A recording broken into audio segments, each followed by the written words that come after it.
네, 오늘 업종 분석은 게임주와 인터넷주 함께 살펴볼 텐데요. 미래에셋증권의 이미석 연구원이 나와 있습니다. 어서 오십시오. 네, 안녕하십니까. 최근에 이제 게임주부터 먼저 얘기를 해보죠. 최근에 게임주는 좀 희비가 완전히 엇갈리고 있는 상황인 것 같습니다. 특히 크래프톤은 실적이 굉장히 잘 나오면서 환호를 좀 한 것 같고요. 카카오 게임즈는 신저가가 나왔어요. 게임주 전반적인 상황을 어떻게 파악하고 계시나요? 게임주 전반적인 상황은 비용에서의 개선은 확실하게 나타나고 있습니다. 네. 그러나 이제 탑라인, 결국 매출액단의 성장을 보여주기 위해서는 신작의 성과가 얼마나 잘 되는가, 그리고 기존 작이 얼마나 반등을 해주는가가 중요한데, 네. 앞서 말씀을 해주신 크래프톤 같은 경우는 아무래도 기존 작인 배그가 지금 올라오고 있는 부분이 굉장히 크게 작용을 했고요. 네. 말씀 주신 카카오 게임즈나 여타 다른 게임사들 같은 경우에는 기존 작의 매출의 하향 안정화가 지속이 되는데 신작도 마땅한 게 없었다 보니까 이번 2분기 실적에서 좀 좋지 못한 모습을 보였고 네. 주가에도 좀 부정적인 영향을 끼쳤다라고 보시면 좋을 것 같습니다.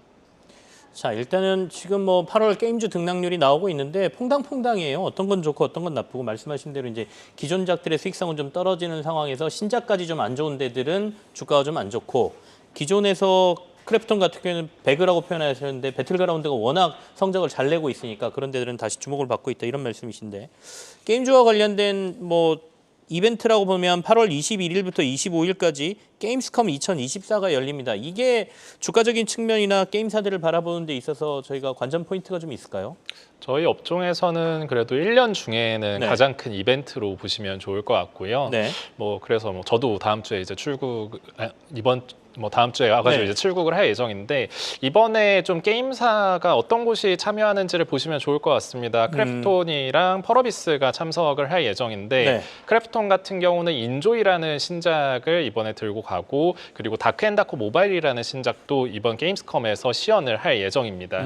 그리고 추가적으로 펄어비스 같은 경우는 글로벌 게이머들이 많이 기다리고 있는 붉은 사막이라는 콘솔 신작을 이번에 유저 대상 시연으로 가져갈 예정이고요. 네. 여기에서 만약에 게임스컴 2024에서 좀 대상 등의 수상이 있다라고 하면 주가적으로도 모멘텀을 크게 바라볼 수 있는 상황인 건 맞습니다. 가능성은 좀 있습니까? 수상의 가능성?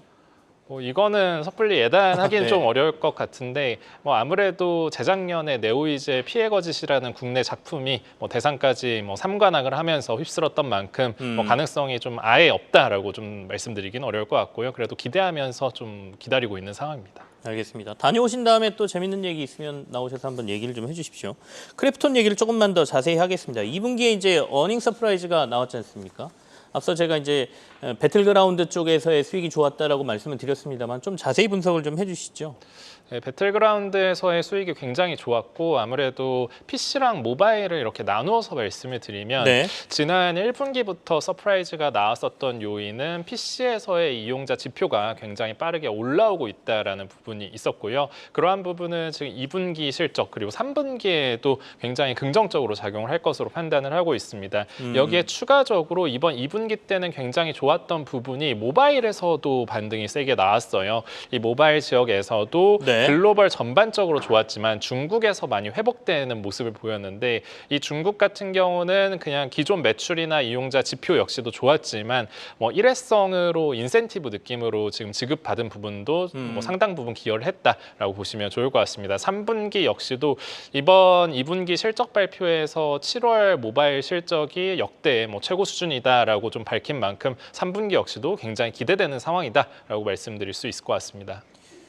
그 정도로 이제 스테디셀러가 돼 있는 상황이고 쉽사리 인기가 꺼지지 않고 계속해서 늘어나는 경향까지 보여진다라고 하면 게임사 입장에서는 이보다 좋은 게 어디 있겠습니까? 여기다 이제 신작 게임까지 하나 얹혀지면 더 폭발적으로 갈 것 같긴 한데 안 그래도 연구원님의 보고서를 보니까 목표 주가를 크래프톤을 47만 원으로 제시하셨어요. 다른 증권사들은 이제 막 목표가 높이고 있지 않습니까? 네. 어떻게 보십니까? 근거랑 탑픽으로 제시한 이런 배경 좀 얘기를 들어보고 싶네요. 네, 크래프톤 같은 경우는 이번도 그렇지만 제가 1년 가까이 가장 증권가에서 목표가를 높게 잡고 가는 탑픽 종목으로 말씀을 드리고 있는데 그 가장 큰 이유는 밸류에이션에 대한 부분이 있습니다. 아무래도 밸류에이션 자체가 올해 주가가 이 정도로 많이 올라왔지만 밸류에이션은 오히려 하락을 했거든요. 이게 의미하는 거는 기존 짝의 매출 반등 그거에 따른 이익의 상승세를 주가 상승폭이 아직 못 따라가고 있다는 것을 의미를 합니다. 그리고 3분기랑 4분기 4분기에도 앞서 말씀드린 것처럼 PC는 트래픽이 꺾이지 않고 있고 모바일 역시도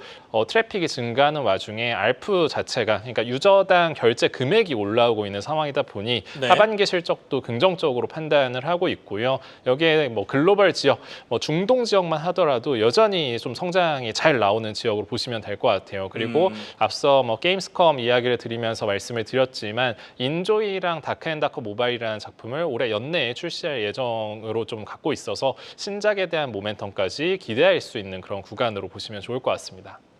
연구원님의 이 목표가는 마음속에 진짜 목표가하고의 괴리가 좀 있습니까? 그러니까 보수적으로 제시하신 건지 아니면 그게 좀 궁금한데요. 뭐 저는 적정 주가라고 좀 생각을 해서 제시를 하고 있고요. 아무래도 지금 기존작들이 잘 나오면서 실적 상승이 다 나오고 있고 이런 부분 다 좋지만 네. 여기에서 리레이팅이 되기 위해서는 뭐 또 다른 매력 포인트를 하나 정도는 증명을 해야 된다라고 보고 있고 그러한 부분들은 아마 다른 플랫폼에서의 개발력을 좀 글로벌에서 입증을 해야 되지 않을까 보고 있습니다. 다른 플랫폼이라고 말씀하시는 거는 이제 콘솔을 말씀하시는 것 같아요. 그러니까 국내 게임 업체들이 이제 여기서 업그레이드 되려면 콘솔 시장으로 나가야 된다는 얘기는 계속 있었지 않습니까? 크래프톤 같은 경우에도 뭐 강점이긴 합니다만은 배틀그라운드의 의존도가 너무 높다라는 건 반대로 보면 단점이고 콘솔 쪽에서 딱히 실적을 못 낸다라는 거는 뭐 여러 가지 부분에 있어서는 약점으로 지적되는데 그 얘기도 좀 해주시죠. 어떻습니까? 네, 방금 말씀을 드렸던 것과 같이 아무래도 글로벌에서 좀 더 리레이팅을 받기 위해서는 기존작이 이렇게 글로벌에서 네. 잘 서비스가 되는 것도 중요하긴 하겠지만 콘솔이라는 이 주요 플랫폼에서 좀 개발력을 입증하는 것도 굉장히 중요하다라고 보시면 좋을 것 같아요. 그래서 여기에서 한 단계 밸류에이션 자체가 리레이팅 될 수 있으려면 뭐 올해 연내에 출시하는 인조이와 같은 이런 새로운 콘솔 작품 아니면 내년도 이후에 좀 준비가 되고 있는 서브노티카 후속작과 같은 이런 작품들에서 좀 흥행을 한번 보여줘야 한 단계 레벨업을 할 수 있다라고 말씀드릴 수 있을 것 같습니다. 인조이는 콘솔 게임이군요. 거기에 흥행 여부가 굉장히 중요할 것 같다는 생각도 드네요. 자, 이제 그 크래프톤 얘기는 여기서 마무리를 하고 중소형 게임주의 탑픽은 넥슨 게임즈를 고르셨단 말이죠. 목표가도 상향을 하셨고 17,000원에서 32,000원으로요. 이 넥슨 게임즈에 대한 얘기도 좀 들어보고 싶습니다. 넥슨 게임즈 같은 경우는 국내에서 가장 히트 레이쇼가 높은 게임사에 속한다라고 네. 보시면 좋을 것 같아요. 어떤 말씀이냐면 대부분의 장르에서 주요 신작들을 출시를 하면 승률이 굉장히 좋습니다. 그래서 이번 7월 2일에 퍼스트 디센던트라는 PC 콘솔 작품을 내놓았는데 이게 시장의 예상치가 무색할 정도로 글로벌 흥행을 이어가고 있는 그런 상황이고요. 지금 동접자 수도 잘 이렇게 견뎌주고 있지만 일매출 추이 자체가 뭐 기존작이라고 할 수 있는 블루 아카이브나 서든 어택을 훨씬 더 상회하는 수치가 이미 나오고 있는 그런 상황입니다. 여기에 추가적으로 지난 7월부터 해서 블루 아카이브라는 기존 서브컬처 이 게임 자체가 3.5주년을 일본에서 맞아서 업데이트가 되었는데 네. 일본에서 다시금 1위를 휩쓸면서 매출이 역주행하는 그런 모습을 보여주고 있기 때문에 이러한 두 가지 요소를 다 고려를 할 때 3분기에 대한 실적 기대감도 일어나는 상황에다가 25년도 하반기까지 해서는 프로젝트 DW라는 던파 IP 기반의 기대작을 준비하고 있는 상황이어서 지금도 모멘텀을 충분히 이끌어갈 만하다라고 판단해서 중소형주 탑픽으로 말씀을 드리고 있습니다. 저희가 좀 분위기 좋은 회사들 얘기를 주로 했는데 NC소프트 얘기를 좀 하겠습니다. 계속 고전을 면치 못하고 주가도 좀 상황이 안 좋지 않습니까? 뭐 물적 분할도 뭐 진행하고 여러 가지 이벤트들이 진행되고 있는데 지금은 이제 고난을 좀 벗어나고 위로 올라가는 시기다 이렇게 보십니까? NC소프트에 대한 얘기 좀 해주시죠. NC소프트 같은 경우는 저는 긍정적으로 보는 부분은 비용 구조를 확실하게 지금 개선시키고 있는 그러한 부분은 네. 매우 긍정적으로 보고 있습니다. 다만 모멘텀이 언제부터 나올 것인가를 생각을 해보면 하반기보다는 내년도 이후로 좀 생각을 하고 있고요. 그렇게 보는 거는 결국에 비용적으로 이게 확실히 숫자적으로 떨어지는 모습을 보이기 위해서는 인력이나 뭐 이런 구조조정이나 체질 개선이 어느 정도 마무리되는 시점부터 보이기 시작을 할 건데 그 네. 전까지는 아무래도 뭐 일회성 퇴직금 지급이나 이런 부분이 기여를 할 수밖에 없겠죠. 그래서 실적이 확실하게 유의미하게 좋아지는 구간은 내년도 상반기부터가 될 가능성이 높고요. 올해 뭐 하반기에도 신작들이 몇 가지가 출시 예정 중이긴 하나 실질적으로 기대작이다라고 좀 말할 수 있는 작품은 좀 없다라고 판단을 하고 있어서 저는 내년도 이후에 모멘텀을 생각을 하고 있습니다. 결국에 일회성 뭐 비용이라고 하시는 거는 이제 인력 구조 조정에 따른 뭐 비용 이런 걸 말씀하시는 것 같고 그래도 최근에 신작 얘기가 좀 있던데요, NC소프트. 그 신작에 대한 기대감은 별로 많지 않은가요, 시장에? 아무래도 이 신작이라는 게 결국 TL 국내 출시를 했던 글로벌 확장이나 호연과 같은 작품들을 네네. 출시를 하는 건데 TL 같은 경우는 아무래도 국내에서의 성과가 워낙에 좀 기대치를 하회를 했고 좀 부진했던 성과가 있다 보니까 이게 글로벌로 갑자기 확장을 한다라고 해서 공격적인 추정을 하는 거는 무리가 있다라는 판단을 하고 있고요. 호연과 같은 새로운 장르의 게임을 열심히 뭐 출시를 하는 거는 좋긴 하지만 결국에 이제 도전을 하는 새로운 장르에서의 도전이라는 부분을 생각을 해보면 히트레이쇼가 그렇게 높을 수는 없다라고 보기 때문에 저는 보수적으로 좀 봐야 된다라는 입장입니다. NC소프트는 내년은 가야 된다 이런 말씀이세요. 그럼 전반적으로 게임주 하반기 투자 전략을 종합해 보면 어떻게 말씀 주시나요? 저는 숫자적으로 어쨌든 증명이 되는 그런 회사들에 대해서 투자를 해야 된다라고 말씀을 드리고 네. 있고요. 앞서 말씀드린 크래프톤 같은 경우는 기존 작이 숫자적으로 올라오는 모습이 보이고 있고 여기에 신작이 추가가 되는 그런 구간이다 보니까 네. 지금 들어가는 데 있어서 굉장히 편하게 투자를 하실 수가 있다라고 말씀을 드릴 수 있고 넥슨 게임즈 같은 경우도 퍼스트 디센던트라는 이 신작의 숫자가 3분기 이후에 받쳐줄 것이기 때문에 밸류에이션이 그렇게 부담스럽지 않은 상황에서 내년도 출시 준비 중인 프로젝트 DW에 대한 신작 모멘텀을 좀 기대하고 플레이를 해볼 수가 있는 그런 상황입니다. 다만 나머지 게임사들 같은 경우는 기존 작의 하향 안정화가 좀 이어지고 있는 상황이긴 하니 이 하향 안정화가 끝나거나 아니면 신작이 좀 출시가 돼서 유의미한 뭐 트래픽이나 네. 뭐 숫자적인 기여가 관찰이 될 때 플레이를 하자라고 좀 추천을 드리고 있습니다. 자, 인터넷 업체들도 좀 보겠습니다. 이른바 네카오라고 하는 회사들 세 군데 회사가 모두 지금 상황이 별로 안 좋은 것으로 평가를 받고 있는데 어떻게 보십니까? 저는 그래도 상반기보다는 상황이 괜찮다라고 말씀을 드리고 있고요. 그중에서는 네이버를 좀 긍정적으로 보고 있는 상황입니다. 그렇게 말씀드리는 이유는 지금 인터넷 업종이 디레이팅이 된 가장 큰 요인은 성장성이 많이 떨어졌다라는 부분이 존재를 하는데 실질적으로 이 성장성이 뭐 2분기 실적이나 하반기에 크게 회복될 것으로 좀 보이진 않아요.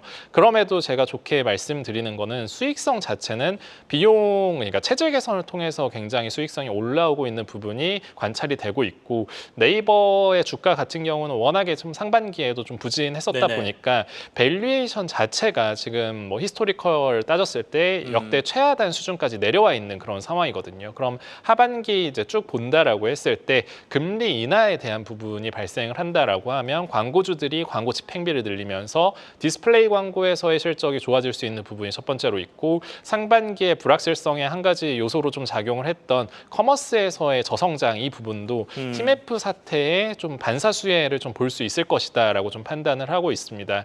팀F 사태가 터져서 그들이 갖고 있는 MS 시장 점유율의 3% 중에 1% 정도를 네이버가 가져올 수 있을 것으로 판단을 하고 있고요. 이 2.5조 원 정도의 GMV가 유입이 된다라고 했을 때 커머스 쪽에서의 성장률이 다시금 두 자릿수로 회복을 할 수 있을 것이다라고 보는 게 좀 주요 포인트입니다. 그나마 상대적으로 네이버가 낫다는 말씀이고 네. 카카오 쪽은 어떻습니까? 최근에는 카카오페이 뭐 정보 유출, 중국으로의 고객 정보 이전 뭐 이런 문제도 나왔는데 좀 영향이 좀 오래 갈까요? 뭐 대외 불확실성에 대한 부분은 좀 지금 상황에서 확언 드리기는 어려울 것 같고요.